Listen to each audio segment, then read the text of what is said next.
Good morning, Wolfpack. Welcome to the best news show in Newton County.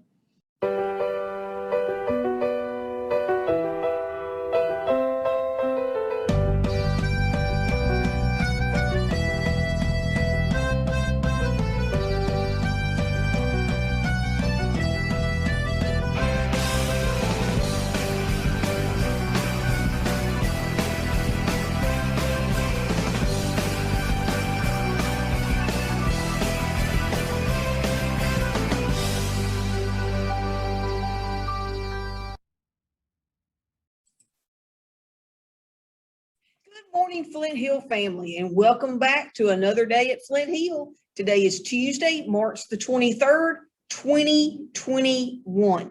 Boys and girls, I hope you came to school ready to learn today. The first thing I want you to know about today is a special day. It's Happy National Chip and Dip Day, okay? I know everybody's got a favorite dip that they like. Mine is guacamole, actually, in case you wanted to know. And I hope you get time today to just, maybe go out and buy you a little jar of dip and some chips and celebrate Happy National Chip and Dip Day, okay? So I bet you didn't know that was what was going on today.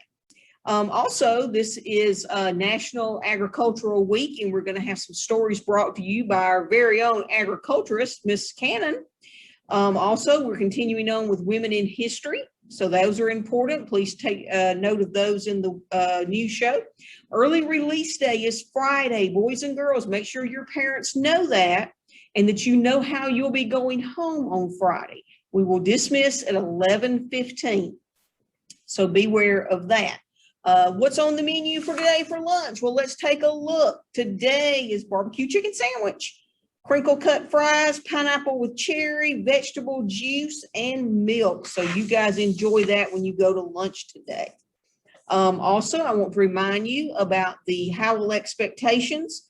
Boys and girls, we really need to work on these. They're very important. It's important not only to our school for your safety, but it's just the way to go, boys and girls. This is the characteristics that we would like for you to have here at Flint Hill: to be honest, organized, well-mannered, and a good listener. Okay, so please do those. Also, we want to remind you about the 3 W's: wear your mask, wash your hands, and watch your distance. And I think we might be getting a little slack on those mask wearings. I've been seeing some down below the nose. So let's do a mask check. Let's make sure those stay up above the nose. Okay, boys and girls, because I know you don't mean for that to happen, but we just need to take note of that and make sure that we stay on top of it. Okay. So with that being said, let's move on into our show. Let's get ready for our weather and all the other good things that are in this new show. And I will see you back here on Wednesday.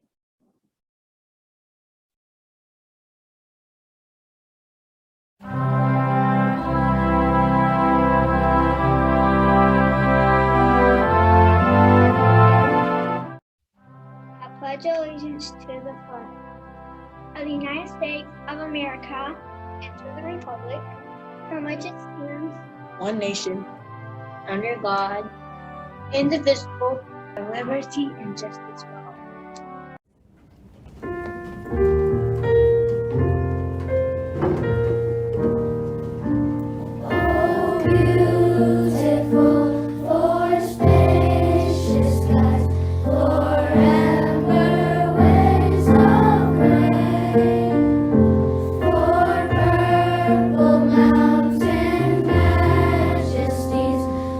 Above the fruited plain.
Hi, I'm Maya, and today we're going to talk a little bit about plants and how they grow. Let's go look at some corn and soybean plants. This is a corn plant. The roots get water and nutrients from the soil.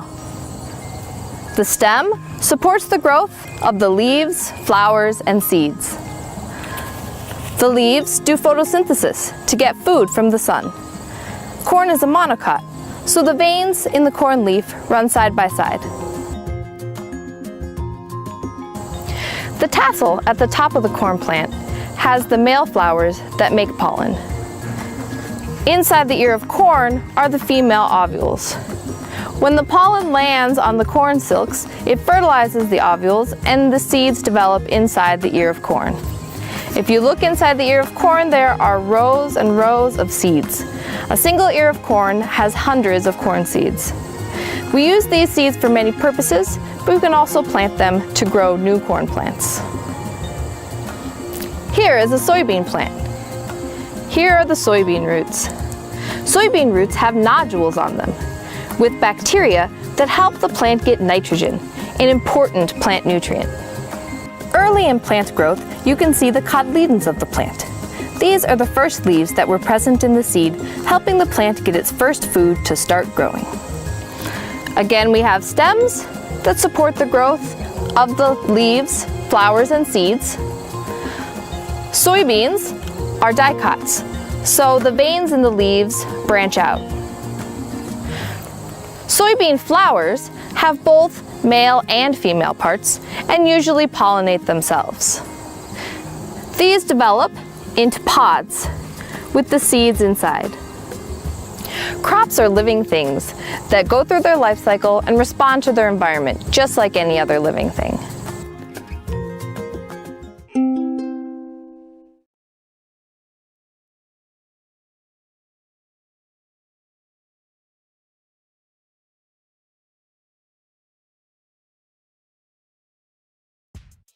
A young girl that went from an unlikely princess to becoming one of the most powerful women in the world. Stay tuned for more as I share interesting facts from the biography of Queen Elizabeth II. Starting off, Queen Elizabeth II was born Princess Elizabeth Alexandra Mary on April 21, 1926 in London. Her parents were Prince Albert, Duke of York, who would later be known as King George VI, and her mother was Elizabeth Bowes-Lyon, who would also be known later as Queen Mother Elizabeth.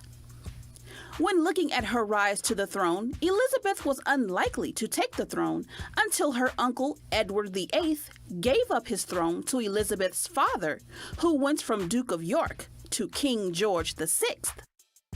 Elizabeth and her father would be there as the challenges of World War II touched their country. It was there that during the war she would do a radio broadcast to encourage her people and would even put on uniforms working in hospitals and helping people with her sister.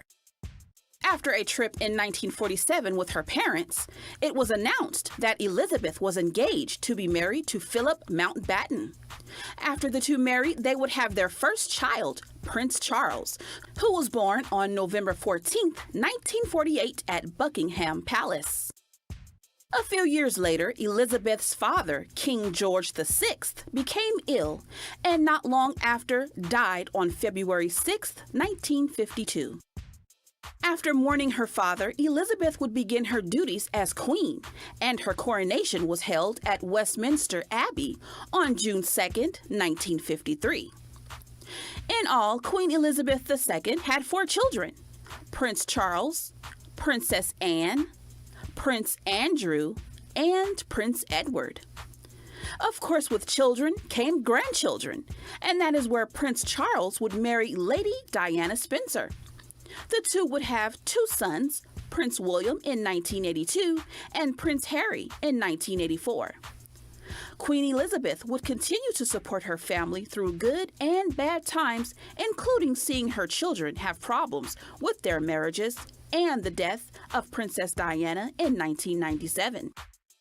Queen Elizabeth II of Great Britain would go on to become the longest reigning monarch in British history, celebrating 65 years on the throne in February 2017 with her Sapphire Jubilee.